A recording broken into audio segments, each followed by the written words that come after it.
Hello, everyone, and welcome to this session on addressing climate risks through supervision, scenario analysis, stress testing, and embedding climate mitigation frameworks. It's a great pleasure to introduce this panel to go a little bit more into detail on how central banks can address climate risks. So we've heard a lot earlier today from Eurosystem governors on the role of central banks in addressing climate change, on why it is not mission creep and it is within their mandates to do so, and also how it is affecting monetary policy. In this panel, we will go a little bit deeper, and it's a great pleasure to have with us central banks who have already or are preparing stress testing exercises and embedding climate risk assessments into their activities to see what they have done, how have they done it, what are some of the lessons learned, and what are they thinking of doing next. So we have today with us Sylvie Goulard, Deputy Governor of the Banque de France. The Banque de France, of course, being one of the founder members of the NGFS, as we heard in the previous panels, and also the central bank that hosts the secretariat for the network, and a central bank that has done a lot in terms of moving the agenda forward. The leadership of Governor Villeroy de Galhau has been very important in the climate change area. Welcome, Sylvie. We also have Sarah Breeden.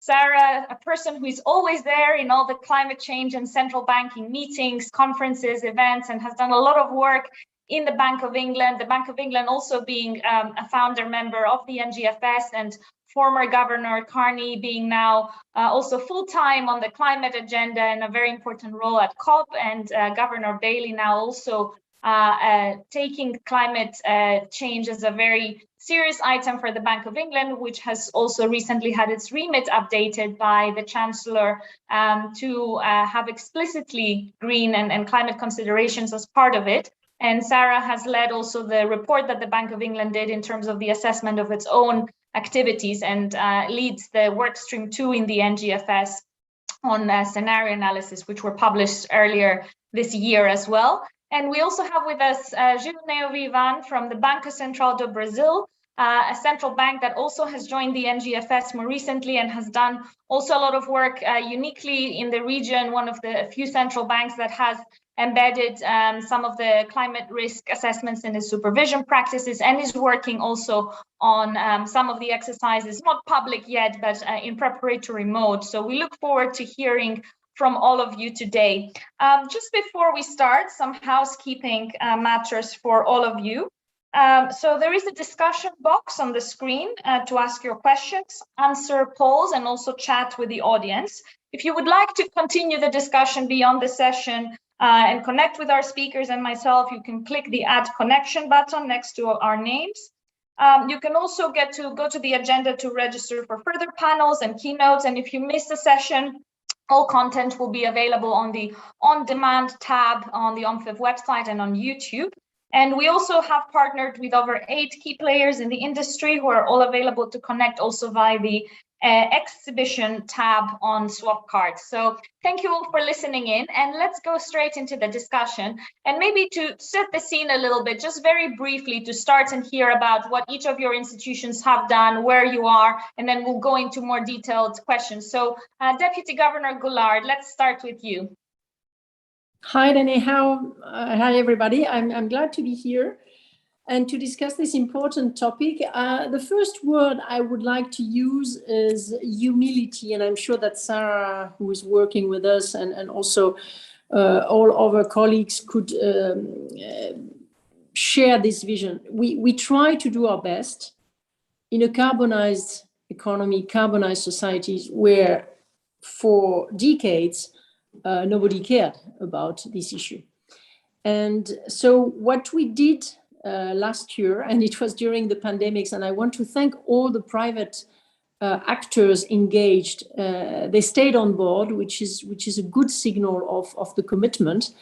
So we made a pilot exercise with a large number of French banks and insurance companies. It was a bottom-up approach. We did conceive the scenarios. I see Sarah. Hi.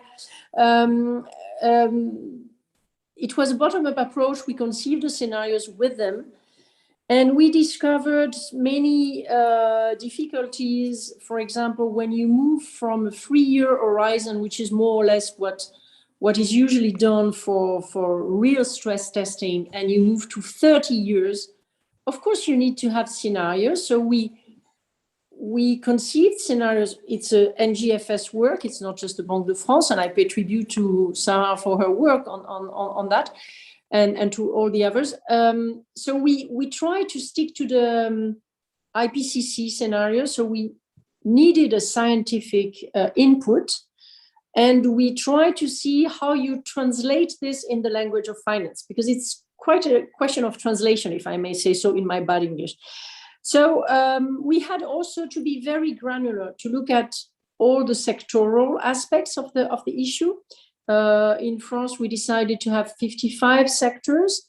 We looked at the transition risk and the physical risk. I suppose that all the people listening to us are familiar with it. And it's quite difficult because the scenarios for the physical risk are not of the same nature as the scenario for the transition risk. We try to combine a static and a dynamic balance sheet approach. Static 2025, dynamic until 2050. So all in all, and with all the humility we need on all these issues, we consider it a very positive exercise. And then I will come back, because I don't want to be too long, for several reasons. First of all, it was a catalyst. It was a good opportunity for us to work with the private sector, to engage the people, to see where the hurdles are, how we can improve the scenarios, etc., etc. So first of all, a fantastic team building exercise, if I may say so, on a hot issue. The second element is that, of course, we have tested a little bit the scenarios, and I know that the NGFS, but Sarah will tell you better than I can do, is revising the scenarios. We have to include also maybe the last, and not very positive news coming from the last IPCC report. Scientists consider that the phenomenon could even accelerate, and how do we react to that? And of course, until now, it was a voluntary pilot exercise, but we know that we will have one day, I'm not saying it's already in the pipe, but to move to capital exercises. But we are very glad that right now, other institutions, the Bank of England and some others, are trying to do their own exercises. And next year, and I stop here, the ECB supervisory arm will organize such a scenario for the euro area as a whole. And meanwhile, we decided to green the monetary policy. So the toolbox of central banks is broadening. We have a lot to learn, but we are very committed to continue. So thank you. Thank you, Sylvie, and for putting it in context as well. And of course, the Banque de France has also done work on the responsible reserves management and things going beyond supervision and risk management. But thank you for setting the scene on the pilot exercises that you did during the pandemic, as you said, which I'm sure complicated matters as well. Let's move to you, Sarah, now. And you look after financial stability and risk at the Bank of England, but you also play a key role at the NGFS. So maybe tell us a little bit about the NGFS climate scenarios and also what you've done at the Bank of England, and then we'll move to lessons learned as well. Brilliant. Well, look, let me start with the bank's wider work, because I'd like to build on Sylvie's comments and put the scenario analysis work that we're doing in a broader context, because I think scenario analysis is a part of the answer, but it's absolutely not the entirety of it. The way we think about it at the bank, our aim is to green finance, to improve reporting and to transform risk management so that every financial decision takes the risks and the opportunities from climate change into account. And there's four main parts that underpin that. In 2019, we established supervisory expectations for banks and insurers to manage climate-related financial risk. Their aim is to ensure firms take a strategic, forward-looking approach embedded in their business as usual risk management, but importantly grounded in the long-term financial interests of the firm. In a way, you can think of us as trying to encourage the firms to internalize the externality that is carbon.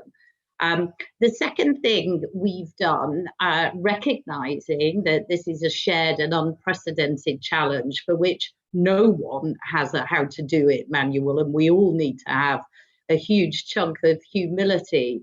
We've established the Climate Financial Risk Forum, chaired by the regulators, but working with industry to build expertise and share best practice to try to ensure that no one has the excuse that they don't know where to start. And then thirdly, and this is what the panel today is all about, we have, consistent with our objective to safeguard financial stability, we are undertaking a system-wide climate scenario exercise for our largest banks and insurers. It's a really tough ask. As Sylvie says, we have to look ahead decades. We want our work to be based on granular data because that is how you best understand this risk. Because we don't know what will happen, we have to consider 3 scenarios. But all of that is necessary if we are to shine a light on the risks that are currently somewhat opaque. And then finally, we've been working with government and other regulators to improve reporting and disclosure. And that's absolutely essential because we can't manage, the financial firms can't manage what they cannot see. For disclosure to be useful, it needs to be consistent and comparable. And kind of that's why it's really great news that the UK government has announced its intention to make TCFD aligned disclosures mandatory across the economy. But it's not as easy as it sounds, right? Because climate change is a risk we see looking forwards, not backwards.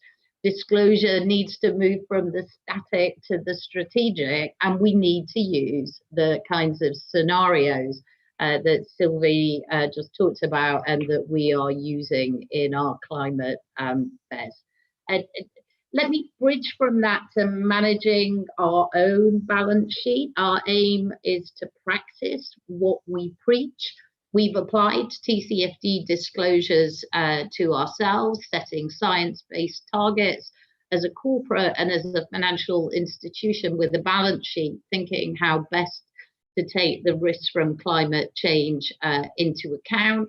And that disclosure process has driven discussions about what we need to do differently, whether that's changing how we manage our corporate bond portfolio or indeed how banknotes are printed.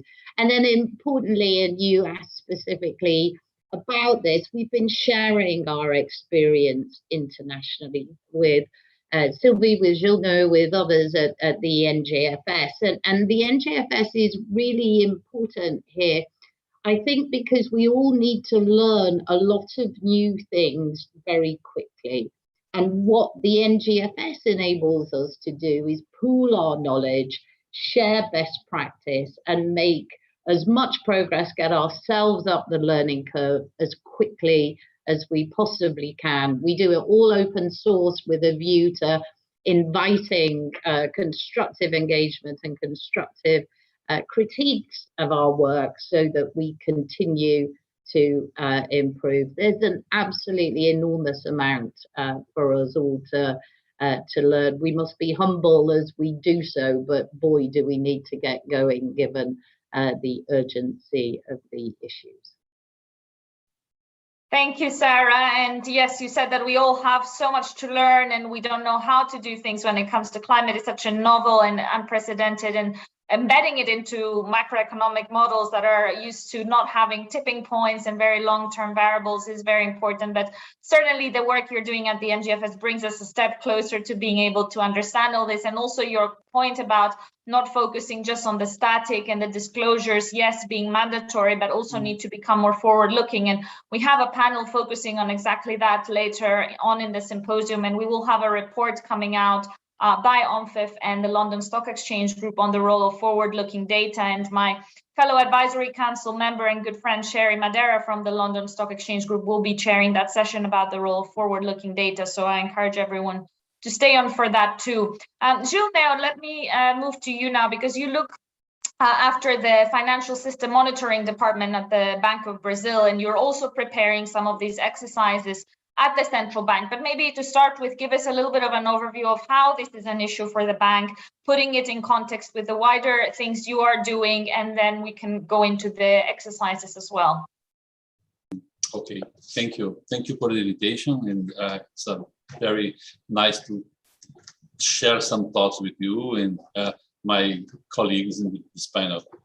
Well, to start, this point is now to see that in Brazil, since 2040, you had a specific regulation about social and environment risk. And in this regulation, each bank needs to develop a specific policy and strategy to manage these risks. And the bank needs to explicitly include these risks in risk management framework, statement of appetite and capital plans and business plan, and in stress tests in general.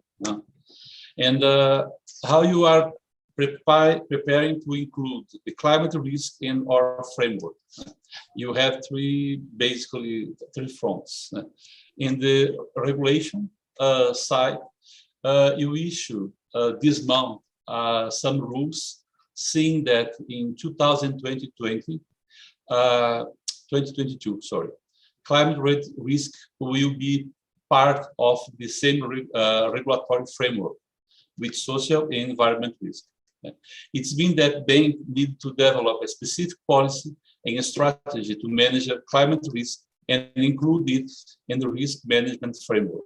So after 2022, climate risk will be considered in the stress tests and the capital and the business plan by banks.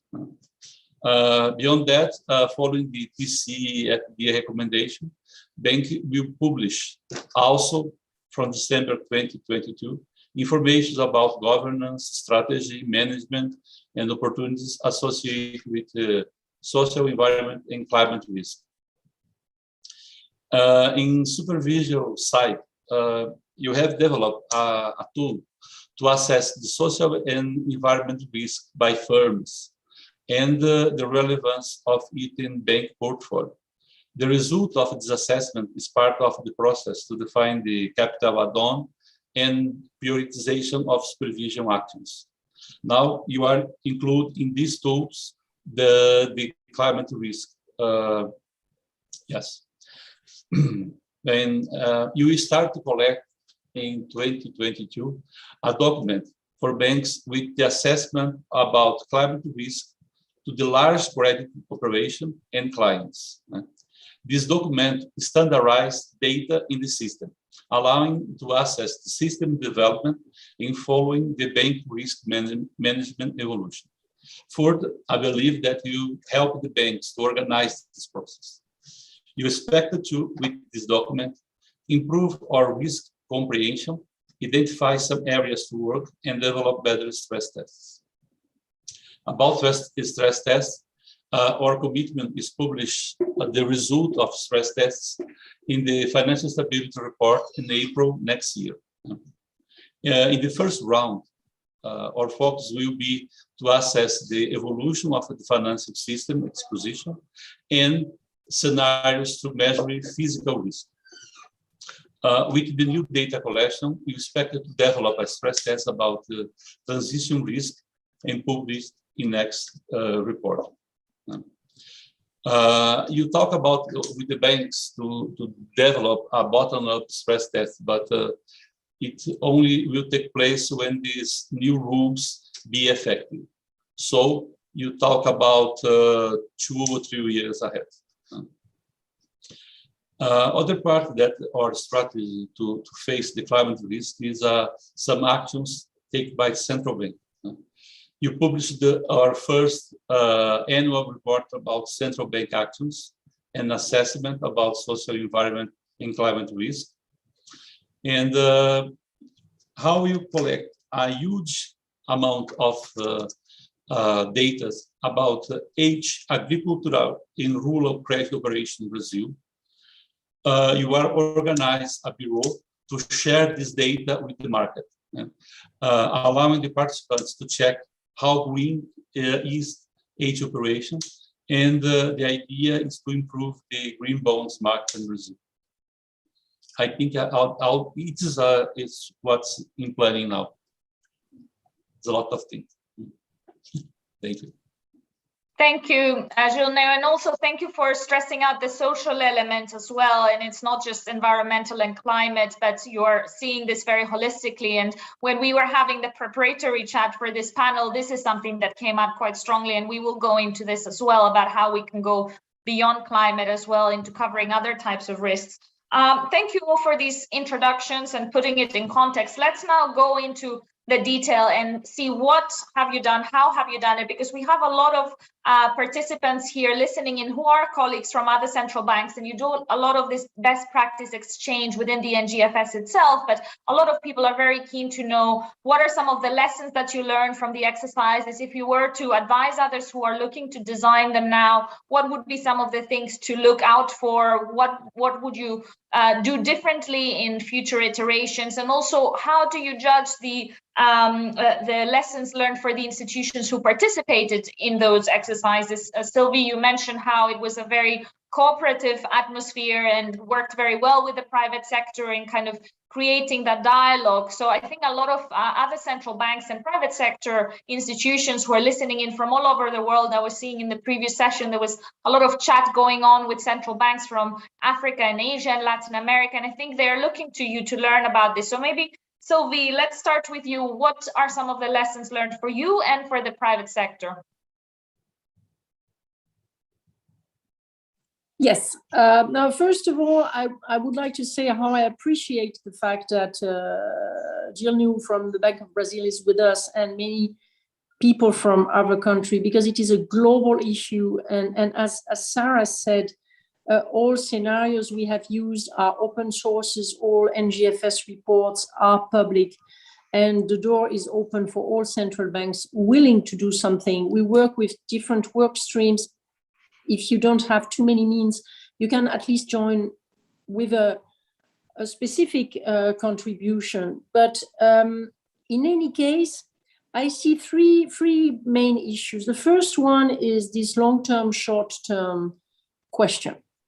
It is not easy. We must use scenarios. We must have a longer-term vision.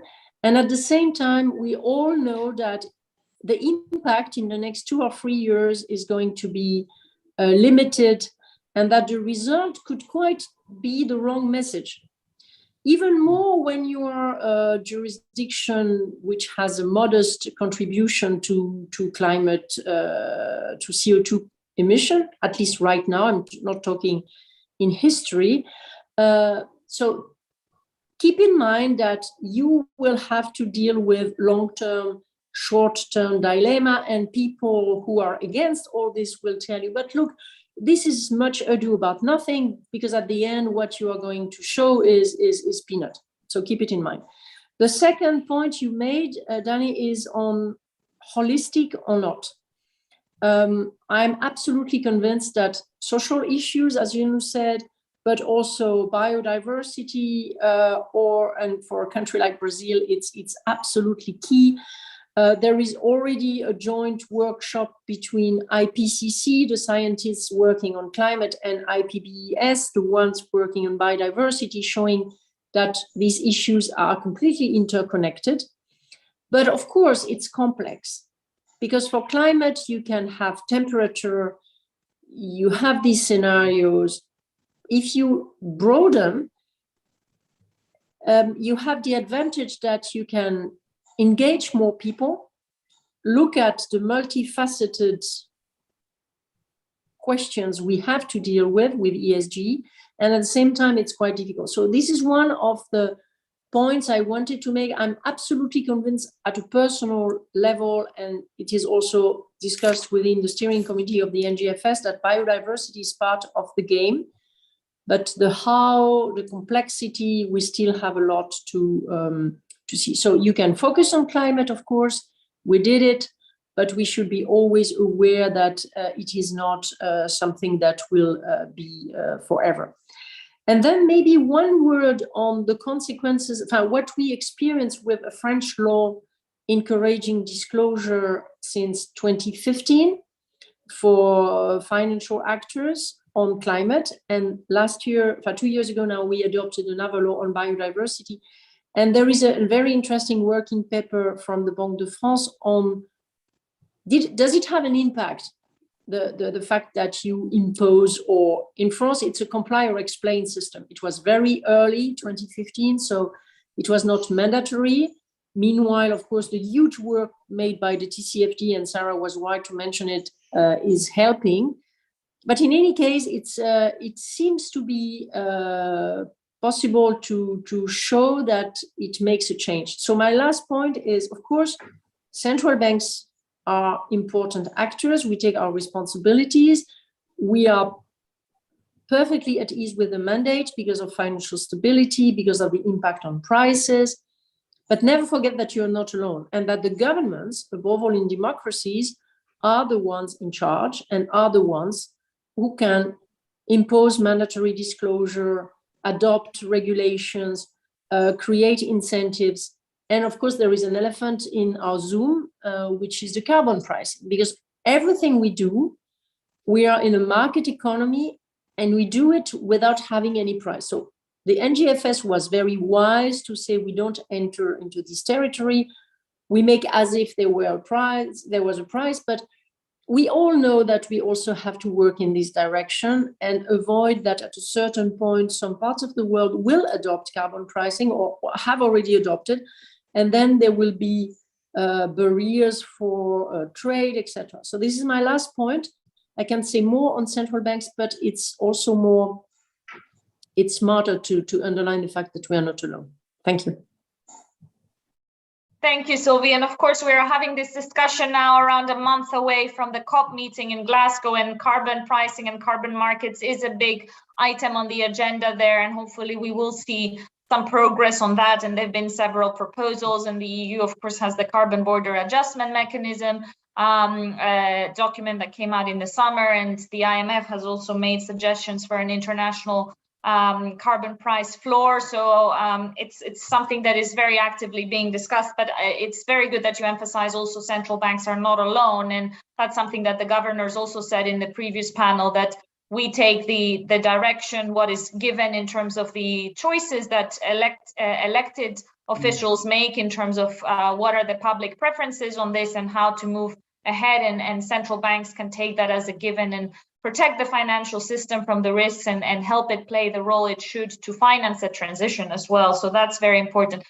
Sarah, over to you on some of the lessons that you learned in the exercises that you've run. How was your interaction with the private sector? How did it happen in practice? Some of the things that you think other central banks should know about how to do this? Yeah.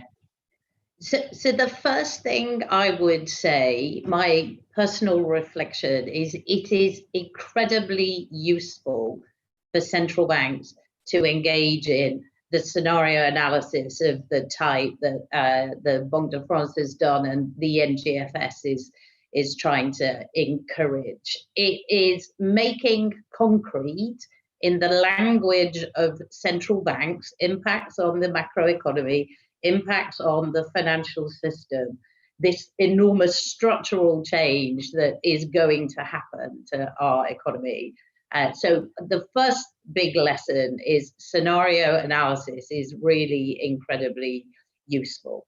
My second point is that it's all very new and it takes quite a lot of time to understand. We're not climate experts, but we have to learn the language of the climate experts and translate it into the language that we know well. That takes time, but it's essential because central banks bring intellectual rigor to issues, and so it's necessary to invest. So the second lesson I take, having said it's useful, is start sooner rather than later, because it takes longer than you would think. Thirdly, again, a point that I think Sylvie mentioned earlier, there's a huge amount that we don't know. Indeed, there's a huge amount that no one knows. So beware spurious accuracy and be happy with uncertainty. Now, that's tough for central banks. It's quite countercultural for us, but it is the nature of us dealing with this unprecedented challenge. And then the fourth thing I'd say in terms of central banks thinking about this sort of analysis is be really clear on the objective that you have when you undertake this analysis, and design your exercise with that in mind. We had 3 objectives at the Bank of England. We wanted to shine a light on risks that are currently opaque. We wanted to highlight where business needed to change. And importantly, we wanted to drive improvements in firm risk management. And those objectives drove the design of our scenario. With different objectives, we'd have designed it differently. There's some fabulous material on the NGFS website that can help you think about this. And indeed, in just a few weeks, we'll be putting out a paper that will do a compare-contrast across many of the exercises that central banks and supervisors have done. So I guess my final point would be, do look out for that document when it appears on the NGFS website.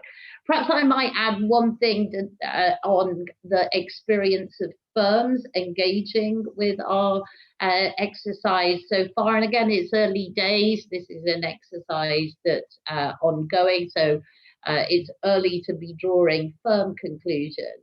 But what I would say, because of our objectives, our exercise involves granular counterparty level analysis. So those who are participating in it need to engage with their clients in the real economy. And that's been hard.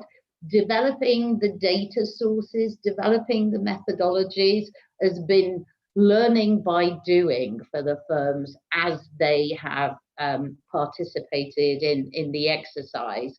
So I guess kind of the learning I take from that is simply undertaking these exercises can help drive the sort of awareness that Gilles was talking about in his remarks earlier. It can be used as a way of driving the right behaviors all the way through the financial system.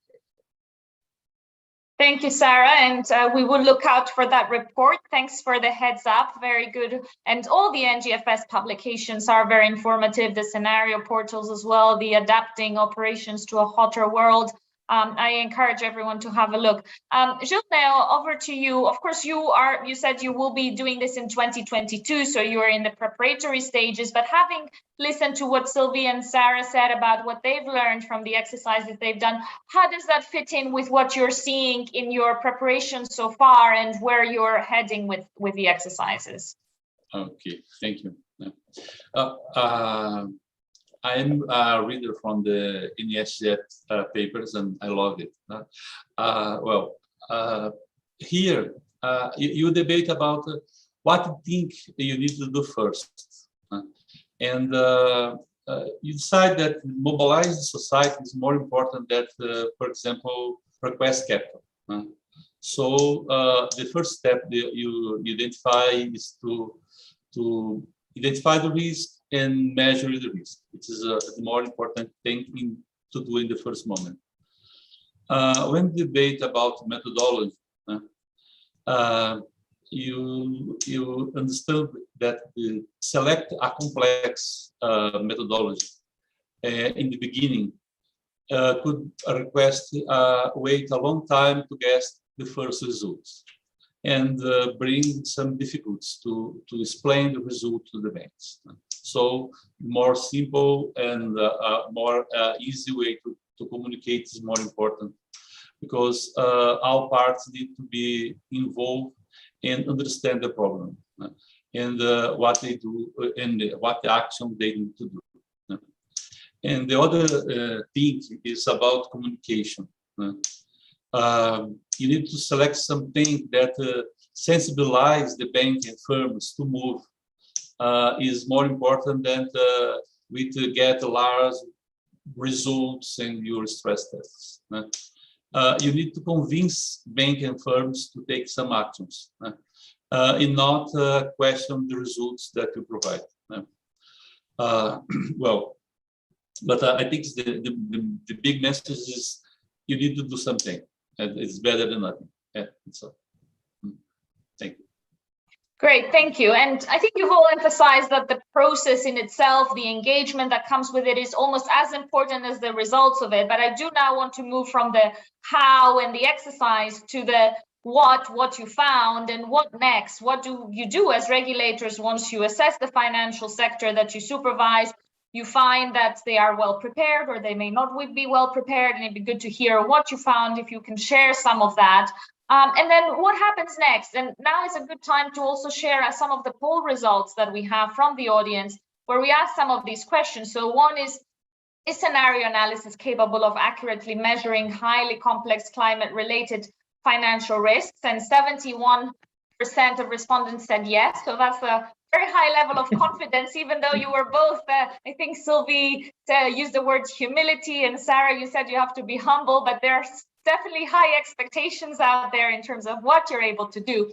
And the other question was, should climate stress tests be used to help inform changes to capital requirements? So that brings us now to the what next.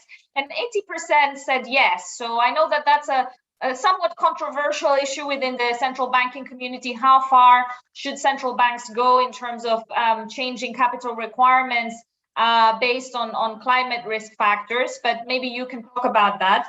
But it'd be good to hear your reflections on those results. And also, Sylvie, maybe tell us a little bit about what has been your assessment of the overall preparedness of the French financial sector to climate risks.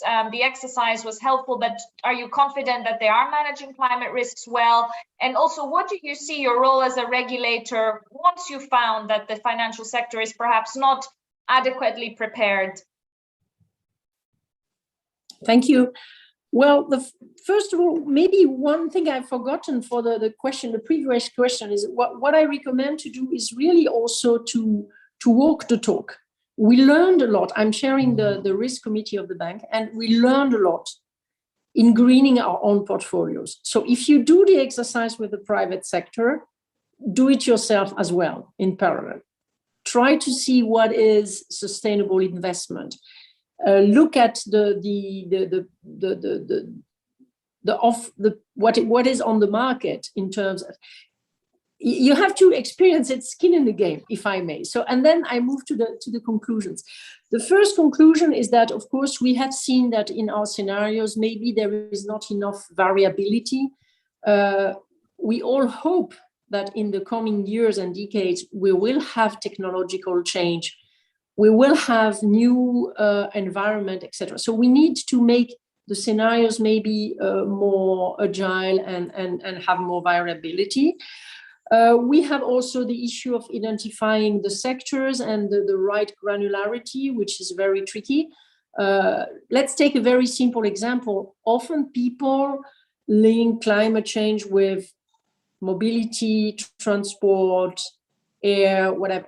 But we also have agriculture. We also have the food sector. We also have the fashion sector. So you have many sectors you don't have immediately in mind contributing to the changes. We have lots of methodological issues. I mean, our conclusions are available. I'm not going to enter into all the detail, but how do you handle the long-term horizon? I said it before, but this is really, and I pay tribute to Mark Carney, the tragedy of what we are trying to do, the sectoral differentiation, and how you integrate this into the internal models of the banks, for example. So this is very important that we do this technical work. Another important aspect is to be inclusive, to have all actors on board. I really believe, I hope I'm not too, I'm, you know, as we are the supervisors, maybe they would have another vision, but from our side, we had the feeling that they were contributing with a lot of engagement, and we have to keep this momentum. Right now, many people are really committed to try to do something. We should not discourage them. And then I move to the last point you made, Danny, on the capital requirements. So we are doing all this, as I said before, in a legislative environment or international, European, national, whatever the level, depending on where you are. And this is exactly what can also change in the coming years. You may know that the traditional position of banks is to be quite prudent on capital requirements, so I will not say more on behalf of the Banque de France. From a personal point of view, I really believe that the magnitude of change is going to transform everything. We cannot say it's macroeconomically relevant. It can impinge on financial stability. It is systemic for a human life. And we say, well, this or that, in this case, it's capital requirements. Maybe it will be something else in some years, and I'm not able to identify. So we should really see how we can be quick, as Sarah said before, how we can combine the necessity to have a level playing field worldwide with also some specificities. Not all states are in the same situation. And that's the reason why all international discussions on these issues, the Capital Requirement Directive in Europe comes from the FSB and the G20 decision after the great financial crisis. So we will have to discuss all this and to green much more the discussion at global level. Good news, the G20 under the Italian presidency relaunched the working group on sustainable finance. We also have now the COP26, and I'm sure that under the leadership of the UK and Italy, we will reach some results.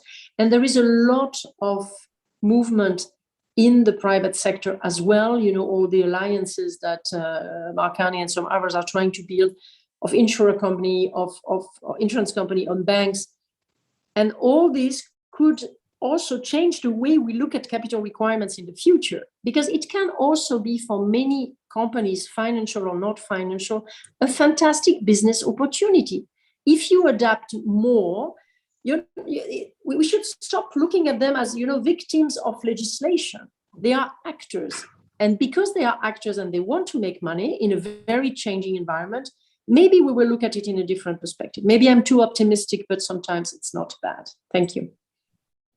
Thank you, Sylvie. And actually, we do have some questions from the audience as well, asking exactly about that, about seeing the opportunities and not just as costs. And I think with the capital requirements is also the question of the green supporting factor versus a dirty penalizing factor, and kind of how you can use incentives, which are powerful tools for economists and for economic policymakers to change behavior. And we'll come on to that as well. So Sarah, it'd be good to hear from you. I know that you've not fully published everything yet, but what has been your assessment so far in terms of the preparedness of the UK's financial sector, and what are your views as a regulator in terms of moving from risk assessment to risk mitigation? What happens next? Because it's good to make an exercise, see what the state of play is, but do we leave it there? So it's a great question.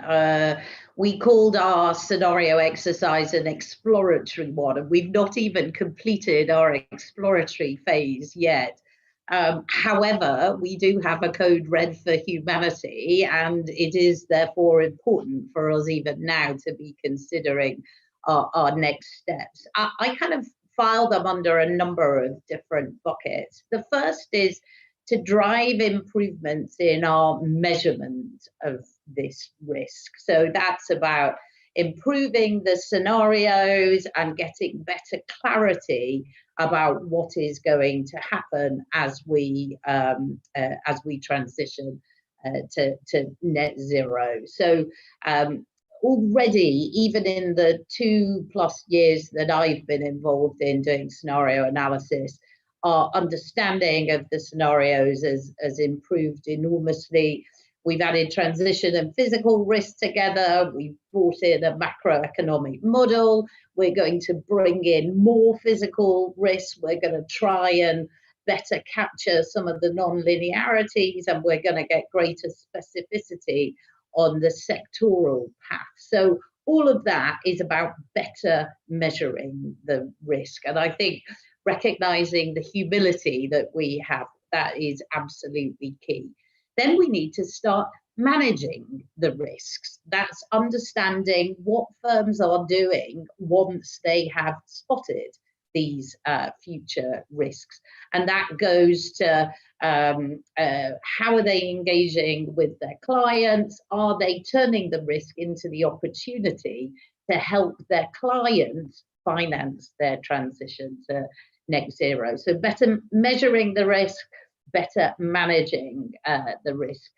Thirdly, understanding where there are gaps in firms' risk management, reflecting things that are outside their control. Sylvie mentioned it earlier. There isn't a price for carbon. We don't have complete clarity on how the transition is going to happen, and therefore where the risks are going to materialize. Better understanding those and taking that into discussion with our government partners is a really important part of this as well. And then finally, kind of understanding what all this means for financial resilience. Are firms pricing for the risk? And if not, what does that tell us about capital requirements? So there's a lot to do there to better measure the risk, to better manage the risk, to highlight the risks that are currently unmanageable, and then understand what all of that means for resilience. And we need to do all this at pace, given the urgency of the task. In terms of capital, I'm firmly of the view that capital needs to reflect risk. And all of the things that I just described will give us a much better handle on where that risk might materialize. And to Sylvie's point, at that point, it seems to me a sensible question to say, is the system resilient to these risks? And if not, do we need to do something about it? Let me just press you a little bit more on that, because that's very interesting that you've given very clear views on that. But how soon do you think that could happen in terms of having that capital reflect the risk in more complete terms, let's say? Because you said yourself, you've been working on this for 2 years now. Climate, it has a very short window of opportunity, as Mark Honey and others have pointed out. How soon can we expect that to turn into some real expectations and requirements? So I genuinely think it's impossible to say at this stage. We're at the exploratory stage, trying to understand where this risk might arise. As Sylvie highlighted, it's not just about the fossil fuel companies.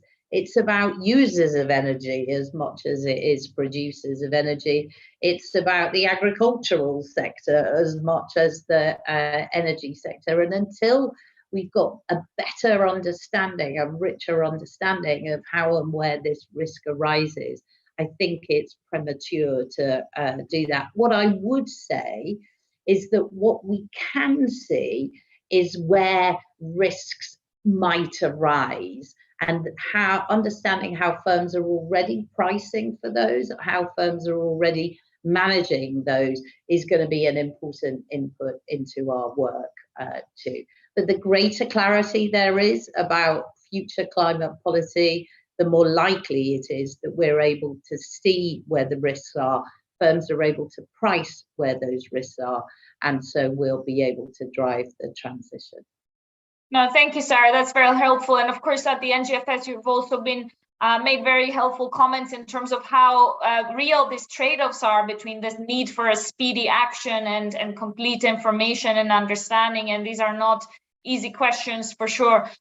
Gilles, might I add just one point? Sorry to interrupt, Danae, but it is a really important point. People often say capital should incentivize the transition. I think capital needs to reflect risk. I think we all reflect that. If capital reflects risk, we've got strong financial institutions that can support the real economy through this change. The one thing I would add, though, is we often say we don't know where these risks are going to crystallize. We don't know what the carbon price is going to be. The one thing I would say is none of us know what's going to happen to interest rates over the next 30 years. That doesn't mean we ignore them. And I think there'll be a period of time when we try and embed these into our decisions, whether we are thinking about the financial resilience of the system as supervisors, or whether we're thinking as financial institutions about the pricing that we have for particular facilities that we've given. So the more that we can spot where the risks are, even if we can't measure them precisely, we can start trying to ensure that we're doing our best to price for something that we don't know with precision. Thank you, Sarah. Jules, now over to you on kind of what do you think should be the role of the regulators in terms of action after the exercises have been conducted, and also should it be about risk mitigation, or do you see also a role for central banks to actively support the transition and see that secondary objective that some central banks also have? It depends, of course, very much on the mandate of each individual central bank. That there is a debate going on about whether it should be just about risk or also supporting the transition. What are your thoughts? Well, I thought that the central bank could support this process, but you have some limits, like you said. I totally agree with Sylvia, with Sarah, sorry, about the capital over risks. And the big issue here is that this risk is present in the different type of risk, and the big problem is that you never give lie in this point. But it is all the time is this risk is part of the problem, but not so frequently because that you don't look it so clear way. And the big challenge I think is the big contribution from the supervisors. It put the debate on the table. You incentivize people to discuss this thing, because I said more important the good metrics is the people who understood where the risk is. Like Sylvia said, it's some sectors is really easy to look into that there is some climate risk there, but the other ones is more complex. And if you can organize a public debate about this issue, people you understand where and when you are facing this or supporting climate risk, and then they hope have some action to change this. It's all. Thank you. Thank you. And we have started receiving some very interesting questions from the audience as well. So I'll move into those now. And the first is from Javier Pujos, CEO of XP49 Limited. And Javier has been watching Greta Thunberg at the youth conference in Milan, which some of you may have seen her blah, blah, blah speech about how political leadership, and I'm not sure if she's been including central bankers when she's talking about leaders there, like to talk but not act. So Sylvie, maybe I'll ask that question to you. So Javier is asking, China has a plan to decarbonize, but for the time being, it is putting its hands on all the coal produced worldwide as it needs energy and then burns the coal and pollutes. So this is an example about China, but of course it applies everywhere, whether central banks can influence the politics and push for real measures in Glasgow. So is it all blah, blah, blah, or can central banks push for real change, is Javier's question, Sylvie. Is it for me? Yeah.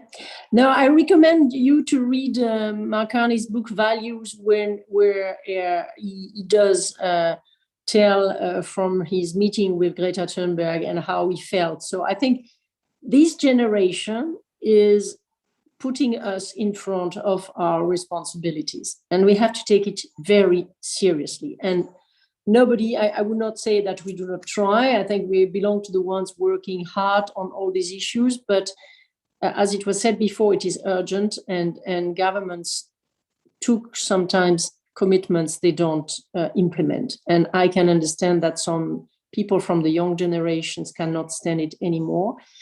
But in any case, our duty is to continue. And one of the things we can do, and in my opinion, it's not because we have such an arrogant vision of ourselves, but central banks are in the middle of the markets. They give signals to the market, and it can help deeply. Last year, we decided at the ECB for the Euro system to green all non-monetary portfolio, to do it together, to have a joint procurement.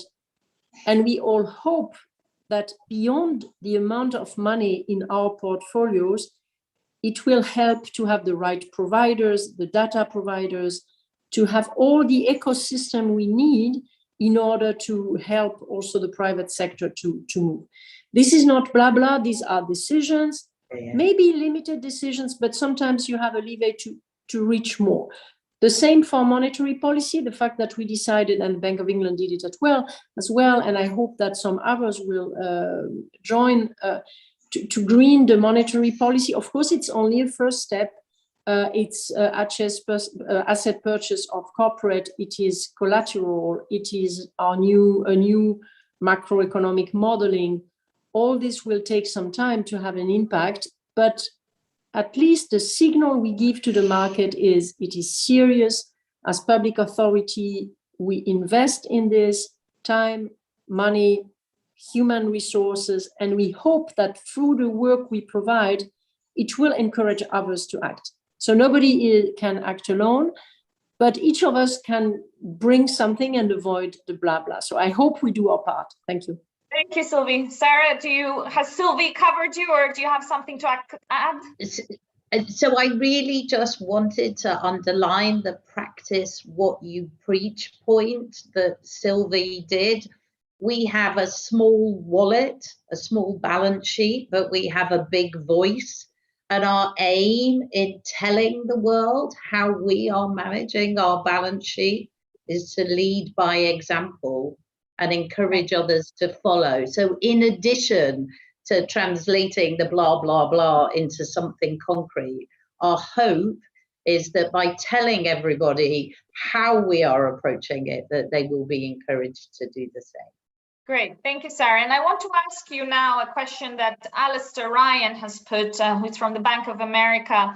And it's a very good question. How, as a central banker, as a regulator, do you avoid the risk that by imposing additional capital requirements or regulations on regulated entities may displace activity to unregulated firms? So how do you deal with that? Is that something that you've been thinking about?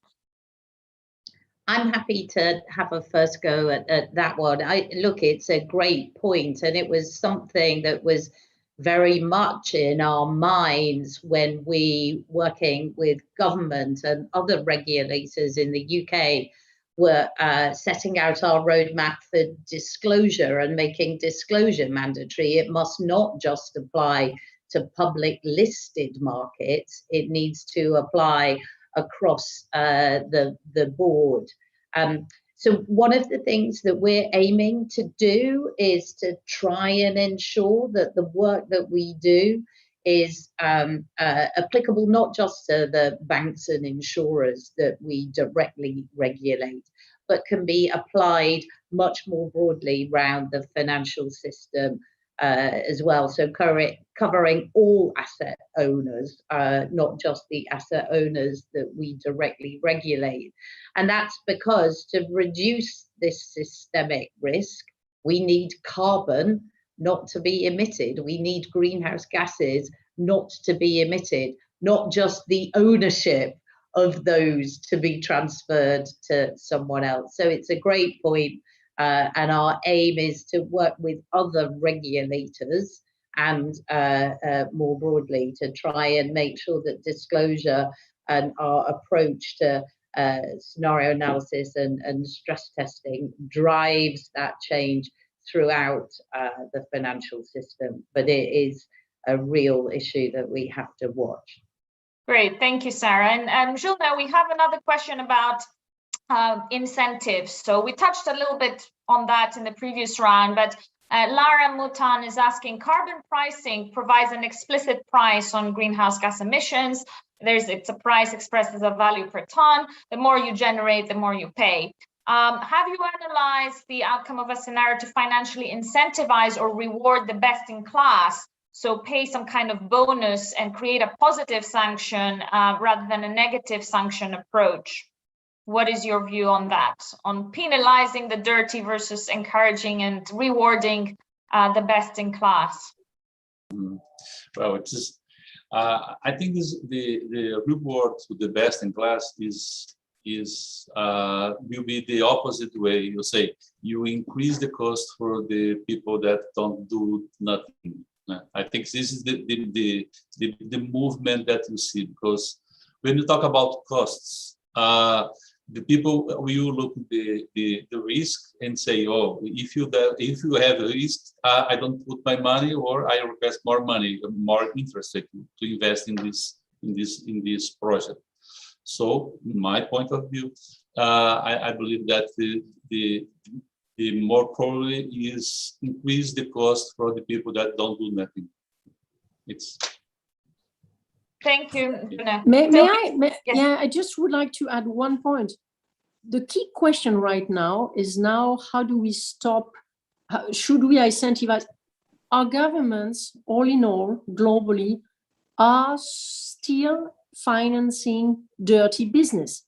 If you look at the amount of subsidies for dirty industries and dirty energy means, this is for me the key question. We should at least stop subsidizing the ones who are not going green or going green enough. And once again, for all this, if we would have a carbon price, it would be easier. Yes, no, that's a very important point, because you hear a lot of the critics saying, oh, climate action is too expensive and it shouldn't be a priority because it costs. And then you look at this, in some cases also subsidies that cancel each other out, because you have within the same government subsidizing also the fossil fuel industry and also subsidizing the move away from fossil fuel. So there is a lot of efficiency gains to be made there for sure. We have a question on perhaps for you, Sylvie, as Deputy Governor, you have more of a high level view, but there is a question about how climate change interacts also with other areas such as digital technology developments and fintech, and how in the Banque de France, for example, does your fintech team talk to your climate team? What are the interactions there, and how can innovation and fintech be leveraged for climate action? Now, the excellent question. Of course, we talk with each other. There is a risk with digitalization. Digitalization can be CO2 producing, so we have to be aware that all of us, we should be very careful when we send emails, when we use digital, we are producing CO2. Second thing, this is the negative point, but there is also a very positive one. We will have to deal with huge amount of data, and IA and the use of digitalization can help a lot to be better. The BIS hub for digital, led by Benoît Cœuré, is doing a lot of work in this field, and I think it's very welcome. And very last point, one of these two challenges would be enough for a generation. Bad luck, we have both of them at the same time. So you cannot say, oh, I wait until that. This is not possible. So we have to deal with both. Thank you. Thank you, Sylvie. And we have a session later on in the symposium focusing exactly on that. And we have Benedict from the BIS Innovation Hub talking about this. So I do encourage everyone to attend this.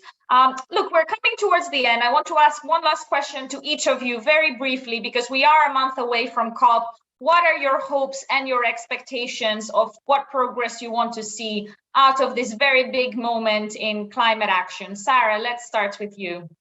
So I have two hopes for COP. One, that the financial system steps up and shows very clearly that it is willing to play its part in supporting the transition to net zero across the entire globe. That's not just UK banks supporting the UK. This is a global challenge that requires global solutions. That's hope number one. And then hope number two is that the climate policymakers give them the signals they need with enough sectoral specificity that it gives them the clarity they need to start pulling that transition forward starting now, because we all know the sooner we start, the least disruptive it will be.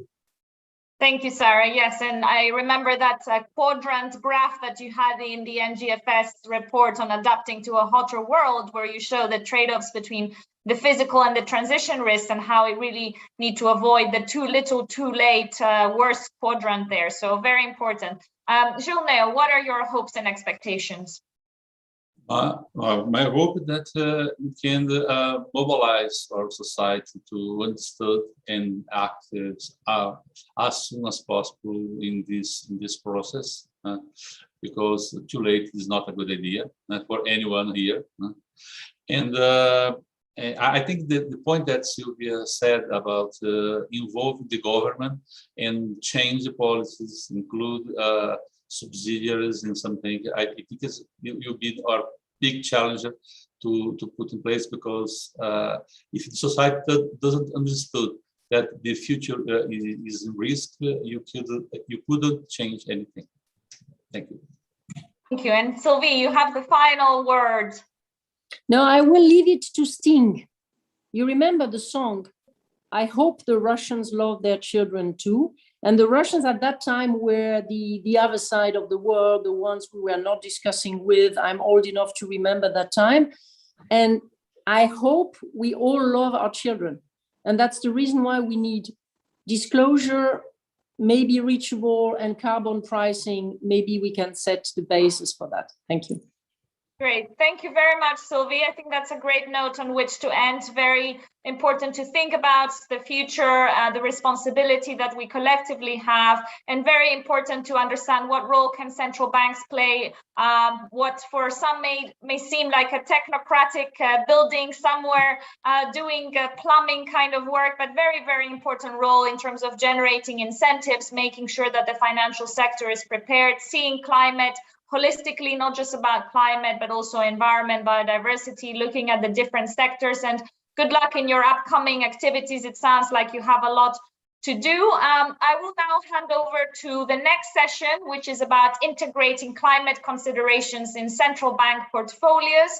This is another element of central banks' work. It's not just supervisors, you also manage reserves. And we have Sabine Mauder, who is the chair of the third work stream of the NGFS and a member of the executive board of Deutsche Bundesbank. And Deutsche Bundesbank has also published guides on sustainable and responsible investment, and how can central banks, as Sarah was saying earlier, be leaders and walk the talk and show what they are doing in their own activities. And it will be moderated by OMFIF chairman David Marsh. So thank you very much to all listening to this panel, and look forward to the rest of the sessions in this symposium. Thank you.